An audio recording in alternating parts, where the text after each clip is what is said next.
Everyone, मैं advocate अमन बोला, your legal adviser. मैंने बहुत से अनमैरिड कपल को देखा कि उनका एक क्वेश्चन बना रहता है कि क्या वो एक होटल में रूम लेके टाइम स्पेंड कर सकते हैं। तो मैं आप लोगों के लिए इसमें 5-6 क्वेश्चन पुटअप्स करें, जैसे कि क्या अनमैरिड कपल होटल में रूम लेके टाइम स्पेंड कर सकते हैं, क्या ये लीगल है, क्या हमें पुलिस अरेस्ट कर सकती है, अगर हमें पुलिस अरेस्ट कर ले तो हमें क्या करना चाहिए। और 5वां क्वेश्चन मैंने ये पुटअप करा है कि क्या अगर पुलिस हमें अरेस्ट कर ले तो क्या हम बेगुनाह साबित होने के बाद हम उनसे कंपनसेशन निकलवा सकते हैं। तो इन 5 टॉपिक्स को मैं आपके साथ आज क्लैरिफाई करना चाहूँगा, क्योंकि अगर मैंने बहुत से यूट्यूबर्स को देखा है कि वो वीडियोस तो बना देते हैं बट अच्छे से क्लियर नहीं करते। इसके बहाने होता ही है कि वो उनके कमेंट्स में बहुत सारे क्वेश्चन आ जाते हैं और उनको उनके वो आंसर नहीं मिल पाते जो एक वीडियो अच्छे से क्लैरिफाई कर सकती है। तो मैं ना टाइम वेस्ट करते हुए आपकी इस वीडियो का पहला क्वेश्चन पुटअप करता हूँ कि क्या अनमैरिड कपल एक होटल में रूम लेके टाइम स्पेंड कर सकते हैं। तो हाँ, अनमैरिड कपल जो है होटल में एक रूम लेके टाइम स्पेंड कर सकते हैं, बस इसके अंदर 2 कंडीशन है। एक तो दोनों की कंसर्न होनी चाहिए और दूसरी बात ये कि दोनों की एज 18 साल से अबव होनी चाहिए, यानी कि वो मेजर होने चाहिए। दूसरा क्वेश्चन इसके अंदर ये उठता है कि क्या ये लीगल है या इलीगल है। तो मैं आपको ये बताना चाहूँगा ये प्रॉपर तरीके से लीगल है, क्योंकि जब आप एक होटल रूम के अंदर जाते हो और होटल रूम के रिसेप्शन पे जाके उन्हें अपनी आप आईडी प्रूफ देते हो और साथ ही साथ उन्हें पेमेंट करते हो, तो पेमेंट करते ही उनसे चाबी लेते ही उनके और आपके बीच में एक लीज एग्रीमेंट बन जाता है, यानी कि उनकी जो वो पब्लिक प्रॉपर्टी है वो प्राइवेट हो जाती है कि आप उसे लीज पे एक दिन के लिए ले लेते हो। क्योंकि ये पेमेंट देते हो तो ये एक तरीके का एग्रीमेंट हो जाता है, लीज एग्रीमेंट कहते हैं इसे। और लीज एग्रीमेंट होते ही वो आपकी पूरा अधिकार हो जाता है, क्योंकि वो आपका प्राइवेट प्रॉपर्टी हो जाती है एक दिन के लिए। और साथ ही साथ सुप्रीम कोर्ट ने भी बता रखा है, साथ ही साथ कॉन्स्टिट्यूशन ऑफ इंडिया के आर्टिकल 21 के अंदर ये बता रखा है हमारे पास right to life and liberty है, मतलब हम लिविंग रिलेशनशिप में भी रह सकते हैं। तो इस हिसाब से भी ये साबित हो जाता है कि कोई पॉइंट नहीं बनता कि अनमैरिड कपल जो हैं वो होटल रह के टाइम स्पेंड नहीं कर सकते। तो इससे ये साबित होता है कि ये प्रॉपर तरीके से लीगल है। तो तीसरा क्वेश्चन इसके अंदर ये अराइज होता है कि क्या हमें पुलिस अरेस्ट कर सकती है। तो मैं आपको ये बताना चाहूँगा, हाँ, हमें पुलिस अरेस्ट कर भी सकती है और नहीं भी। तो मैं आपको पहले ये बताना चाहूँगा पुलिस होटलों के अंदर आती क्यों है। पुलिस होटल के अंदर आने का मतलब ये है कि कुछ अनलॉफुल हो रहा है उस होटल के अंदर, तो पुलिस को लगता है कि इस होटल के अंदर कुछ अनलॉफुल हो रहा है, जैसे कि लोग ड्रग्स ले रहे हैं, गैम्बलिंग हो रही है, या फिर क्या कहते हैं प्रोस्टिट्यूशन का मैटर चल रहा है, या कुछ आतंकवादी रुके हैं उस होटल के अंदर। तो इन बेसिस में ना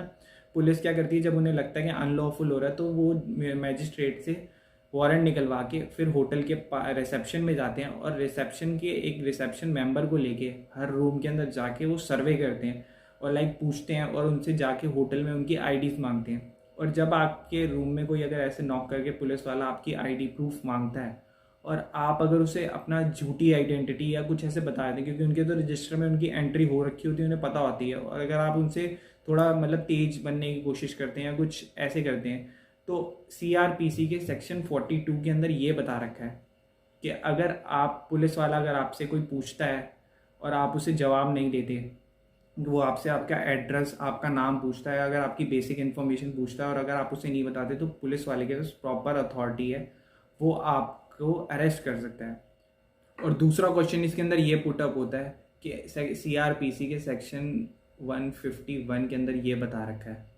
कि अगर आप कुछ शांति भंग कर रहे हैं, यानी कि अगर वो आपके पास आते हैं पूछने और उन्हें लगता है कि आप जो है समाज की, यानी कि आप शांति भंग कर रहे हैं, आप शांति भंग कर सकते हैं,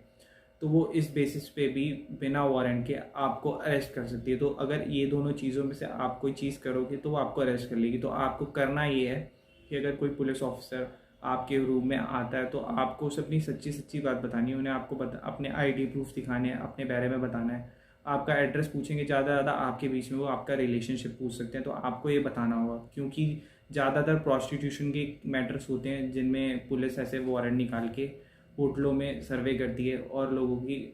गिरफ्तारी कर लेती है। तो अगर आप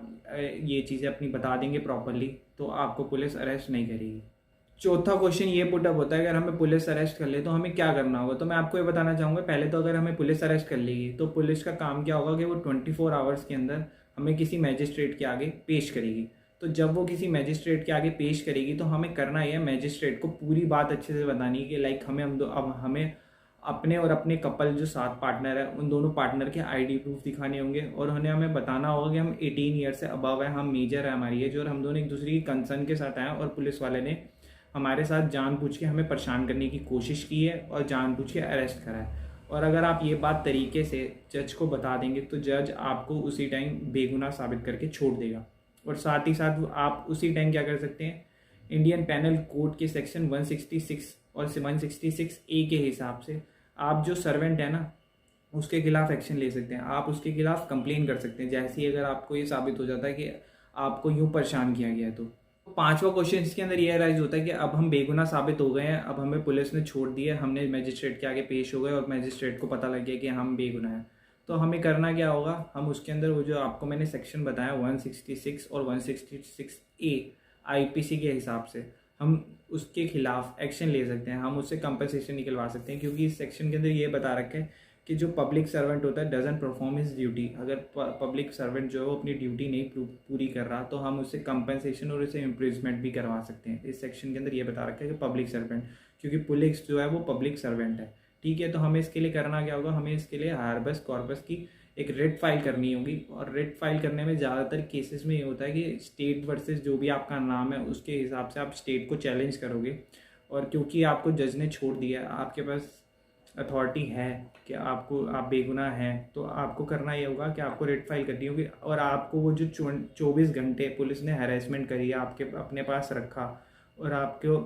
परेशान करा, तो आप उसके बेसिस पे कंपनसेशन ले सकते हैं, और कंपनसेशन में आपको बहुत पैसे मिल सकते हैं और आप सामने वाले को इम्प्रिजमेंट भी हो सकती है, बट ज़्यादातर केसेस में इम्प्रिजमेंट होती नहीं है, कंपनसेशन देके निपटा दिया जाता है। ऐसे ही 2015 या 16 के अंदर 20 कपल्स को या कुछ 20 लोगों को ऐसे पकड़ लिया था, और उन्होंने ऐसे ही साबित हो गया था कि उनकी कोई गलती नहीं है, और उन्होंने सामने जो पर्सन पब्लिक सर्वेंट थे उनसे कंपनसेशन भी निकलवाया था। तो ऐसी लीगल जानकारी जानने के लिए मुझे फॉलो करते रहें। Thank you.